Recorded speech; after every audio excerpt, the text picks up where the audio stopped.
اعوذ باللہ من الشیطان الرجیم، بسم اللہ الرحمن الرحیم۔ آج ماہ مبارک رمضان کا 11واں روزہ اور قرآن کریم کے 11ویں پارے کا خلاصہ آپ کی خدمت میں پیش کرتے ہیں۔ اس پارے کو خداوند متعال نے 2 حصوں کے اندر تقسیم کیا ہے۔ سب سے پہلے سورۃ توبہ کے اختتامی حصے کو ذکر کیا اور سورۃ یونس کو مکمل ذکر کیا۔ سورۃ توبہ کے اختتامی حصے کے اندر خداوند متعال نے چند اہم باتوں کی طرف اشارہ کیا ہے۔ سب سے پہلے منافقین کی مذمت کی گئی ہے، جو لوگ جنگ تابوک میں شرکت نہیں کی تھی ان کی بھرپور مذمت کی ہے، اور اس کے بعد شہداء کی صفات کو ذکر کیا ہے کہ شہداء کن صفات کے مالک ہوتے ہیں۔ وہ خدا کی راہ میں اپنا مال خرچ کرتے ہیں، عبادت کرتے ہیں، رکوع ادا کرتے ہیں، سجدہ کرتے ہیں، خدا کے ہاں اپنی عبادت کو طول دیتے ہیں۔ یہ سب کی سب صفات شہداء کی ہیں۔ اس کے بعد سابقون الاولون کے بارے میں ذکر کیا گیا کہ ان کے ساتھ ہو جاؤ۔ روایات میں آتا ہے کہ ان سے مراد اہل بیت ہیں کہ ان کے ساتھ ہو جائیں۔ اور ان کے بعد جنگ تابوک میں نہ شرکت کرنے والے اصحاب کو ذکر کیا گیا۔ چند اصحاب ایسے تھے جن میں کعب بن مالک تھا۔ ان لوگوں نے جنگ تابوت میں شرکت نہیں کی تھی اور بہانے طرح طرح کے کیے تھے، اور بعد میں ان لوگوں نے توبہ کی، اور اس کے بعد آخر پر مومنین کو صدیقین کے ساتھ ہو جانے کا حکم دیا گیا کہ صدیقین کے ساتھ ہو جاؤ۔ روایات میں آتا ہے کہ صدیقین سے مراد علی ابن ابی طالب علیہ السلام ہیں۔ اس کے بعد سورۃ یونس کو ذکر کیا۔ سب سے پہلے توحید کو ذکر کیا اس سورت میں، پھر رسالت کو، پھر قیامت کو، پھر قرآن کی عظمت کو ذکر کیا، پھر چند قصوں کو ذکر کیا۔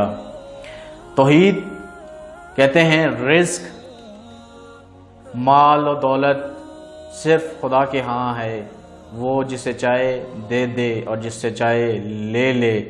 بعض دفعہ خدا رزق دے کے انسان کو امزاتا ہے، کبھی لے کے امزاتا ہے۔ یہ تمام صفات اس پروردگار عالم کی ہیں۔ اس کے بعد رسالت کا ذکر آتا ہے۔ رسالت میں چند انبیاء کا یہاں پہ ذکر ہوا۔ حضرت ہود علیہ السلام کو ذکر کیا گیا، حضرت یحییٰ علیہ السلام کو ذکر کیا گیا، اور چند انبیاء اور کو ذکر کیا گیا۔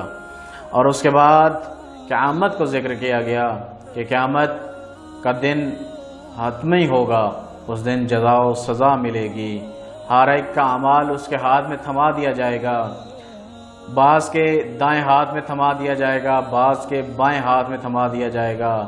جن کے دائیں ہاتھ میں نامہ اعمال تھما دیا جائے گا وہ جنتی ہوں گے، اور جن کے بائیں ہاتھ میں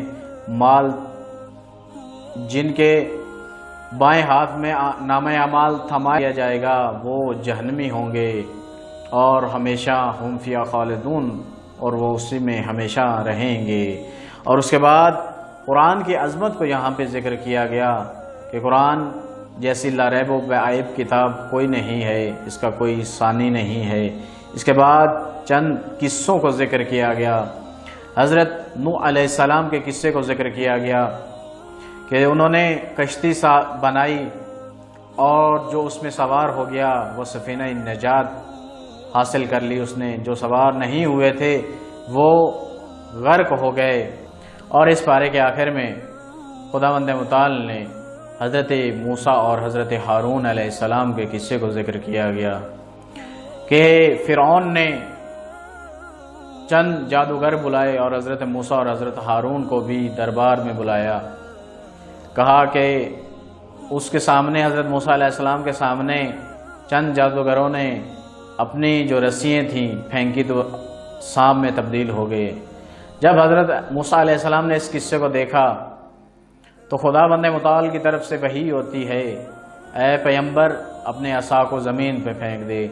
جیسے ہی حضرت موسیٰ علیہ السلام اپنے عصا کو زمین پر پھینکتے ہیں وہ ایک بڑا اژدہا کی شکل میں تبدیل ہو جاتا ہے، اور باقی تمام جادوگروں کے جو سانپ تھے انہیں کھا جاتا ہے۔ خدا سے دعا گو ہیں کہ خداوند متعال ہمیں صحیح معنوں میں قرآن پڑھنے اور اس پر عمل کرنے کی توفیق عطا فرمائے۔ وصلی اللہ علی محمد و آل محمد وعجل فرجہم۔